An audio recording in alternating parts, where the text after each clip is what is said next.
Question number 6 आते हैं। अभी हमने बताया क्वेश्चन नंबर 5। क्वेश्चन नंबर 6 में find the square root of 144 and 81 by the method of repeated subtraction. तो यहाँ पर आपको यूज करना है method of repeated, method of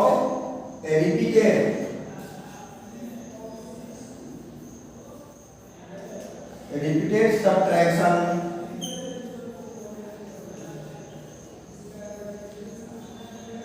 अब इस मेथड में करना क्या है आपको, तो अगर हमें 144 का निकालना है स्क्वायर रूट, तो हम इसमें करते क्या हैं कि जो ऑड नंबर होते हैं वो ऑड नंबर को कंस्टिट्यूट हम इसमें सब्ट्रैक्ट कर जाते हैं।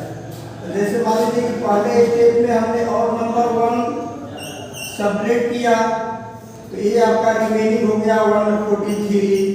1 के बाद नेक्स्ट ऑड नंबर 3 होता है, 3 हमने माइनस किया, तो 3 माइनस किया तो ये आया 140। फिर इसके बाद 3 के बाद 5 होता है, तो 5 हमने माइनस किया तो 135 आया थर्ड स्टेप। अब फोर्थ स्टेप में आपने 7 माइनस किया, तो 7 माइनस किया तो आया आपको 128 आया। ये फोर्थ स्टेप हो गया। नेक्स्ट आगे बढ़ते हैं यहाँ पर। अब इसके बाद 128 से हम माइनस कर रहे हैं 7 के बाद अगला आपका 9 होता है ऑड नंबर, तो 9 माइनस कर रहे हैं, ये आपका फिफ्थ स्टेप हो गया। तो 18 से 9 माइनस किया, ये हुआ 9 1 1। और इसके बाद हम इसके बाद 11 माइनस करते हैं, 11 माइनस करेंगे तो 8 0 ये 1 हो गया, ये 6 हो गया।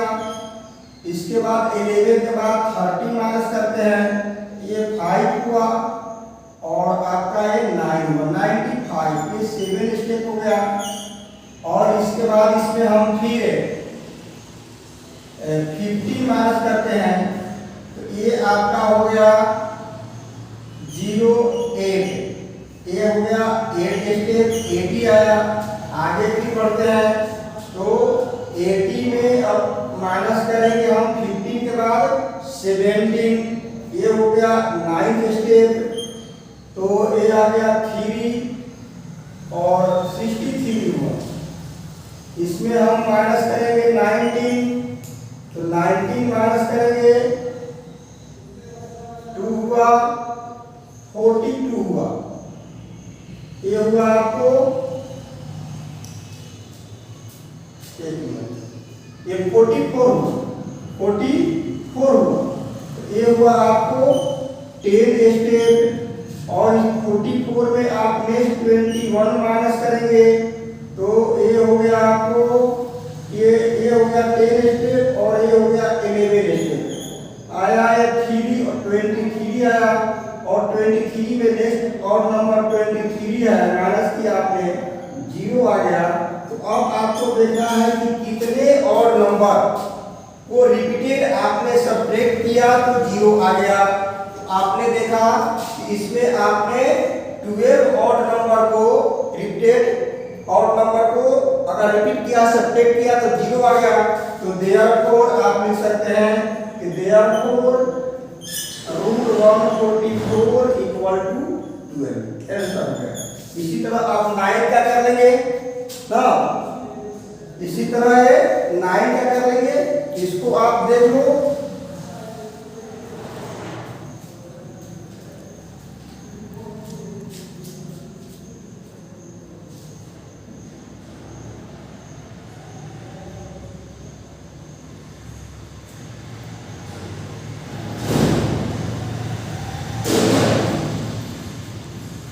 चलिए अब इसको हम इरेज करते हैं और नेक्स्ट क्वेश्चन आपको हम बताते हैं 7।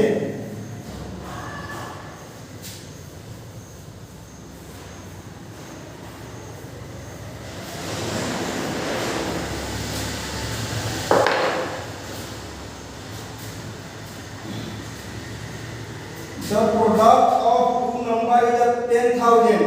क्वेश्चन नंबर 7 है कि the product of two number is 10,000 if one number is 16 times the other. यहाँ पर आप one number सपोज करोगे कि let the one number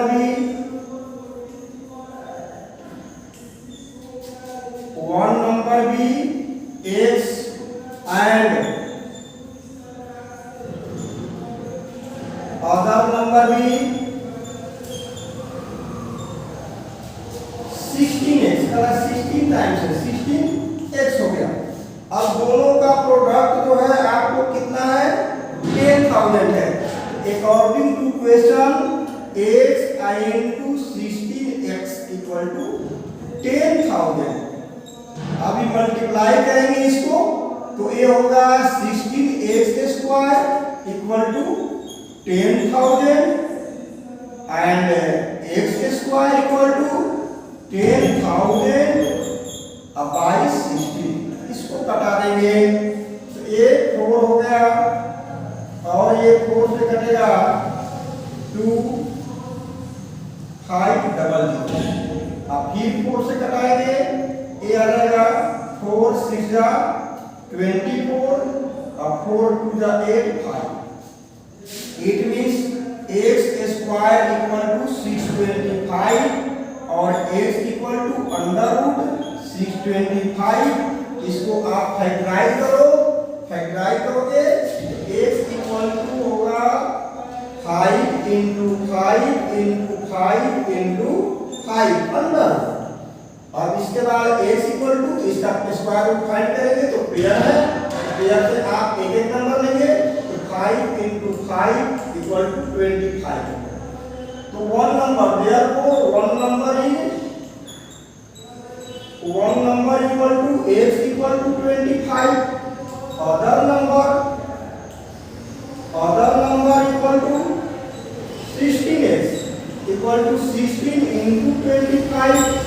multiply करोगे, मल्टीप्लाई कर लेते हैं 25 में 60 का 150 और 25 का 400 हो गया। ये आपका आ गया 400। तो दो नंबर आपको मिल गया, एक नंबर हो गया 25 और दूसरा नंबर हो गया 400। पूरा क्वेश्चन देख लो।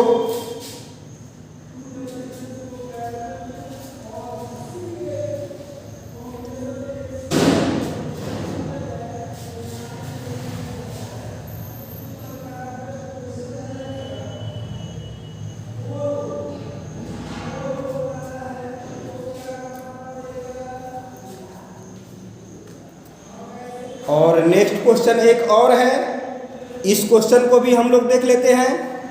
नेक्स्ट क्वेश्चन 8, इसको हम इरेज कर देते हैं। तो इरेज कर देते हैं तो नेक्स्ट क्वेश्चन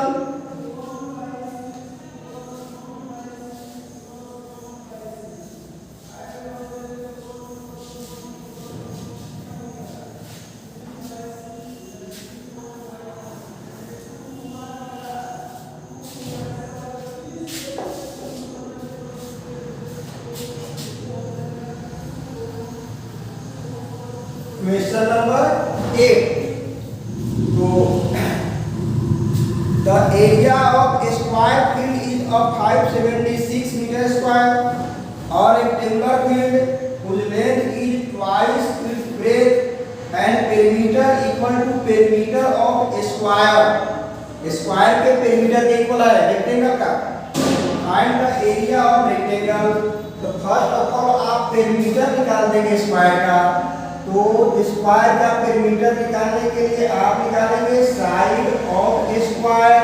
तो side of square equal to under root area, area is of 576, area is of 576 metre square. This will be factorise कर लो 576। तो फैक्टर पर फैक्टर मतलब पड़ रहा है, इसके फैक्टर करना पड़ रहा है। डायरेक्ट हम इसका 24 स्क्वायर लिख सकते थे। तो यहाँ पर हम फैक्टर कर रहे हैं तो होगा 2 टाइम्स 28 और ये 8, फिर 2 टाइम्स 144 फिर 2 टाइम्स 72, फिर बाई 2 36, फिर बाई 2 18, फिर बाई 2 9, फिर बाई 3 3 और फिर बाई 3 1। तो 2 into 2 into 2 into 2 1 2 3 4 5 6। तो 2 into 2 into 2 into 2 into 2 1 2 3 4 5 और ये 6 हुआ I into 3 into 3 3 into 3। अब स्क्वायर रूट क्या हो गया? तो square root will be 2 into 2 into 2 into 3। This will be 3 to the 6 to the 12 up to the 24 आ गया। ये आ गया साइड। अब साइड के बाद पेरीमीटर निकालेंगे। Perimeter of square equal to 4 into side equal to 4 into 24 equal to 4 4 जा 16 और 4 to जा 8 और 9 96 मीटर। अब इसके एडजेसेंट में या एक कोई अगर रेक्टेंगल है जिस रेक्टेंगल का ब्रेथ जो है लेंथ का ट्वाइस है, length is twice the breadth. अब सपोज करते हैं कि let the breadth of rectangle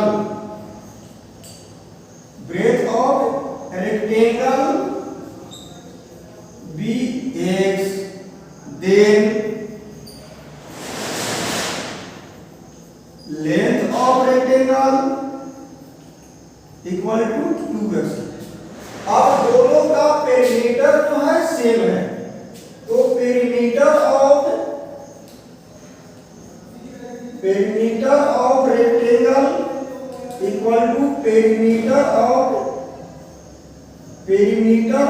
square ना। Perimeter of rectangle equal to perimeter of square. अब यहाँ पर पेरीमीटर ऑफ रेक्टेंगल क्या है? तो 2 into L plus B होता है और इसका पेरीमीटर क्या है? तो 4 into साइड होता है। यहाँ पेरीमीटर फाइंड ही कर चुके हैं, पेरीमीटर आया है कितना? 96 है। अब यहाँ पर imply that 2 into L is 2x और breadth is x equal to 96। This will be 2 into 3x equal to 96, imply that 6x equal to 96, x equal to 96 by 6। ये आपको कट गया 16 टाइम, यानी x equal to 16। तो length कितना हो गया? 2x equal to 2 into 16 equal to 32 metre. अब breadth equal to x equal to 60 metre. हमें फाइंड क्या करना है? तो find the area of rectangle. Area of rectangle equal to L into B equal to 32 into 16 multiply करोगे तो 512 आना चाहिए।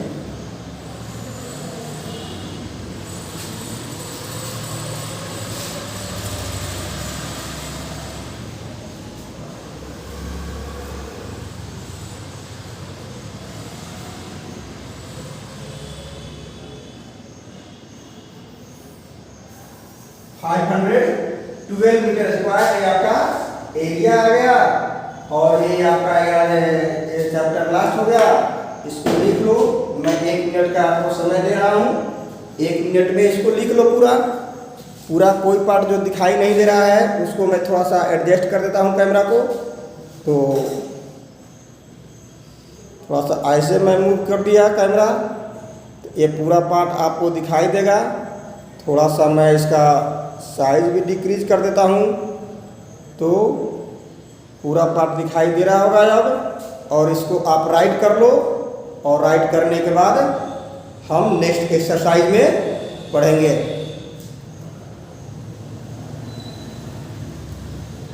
हो गया? चलिए ओके।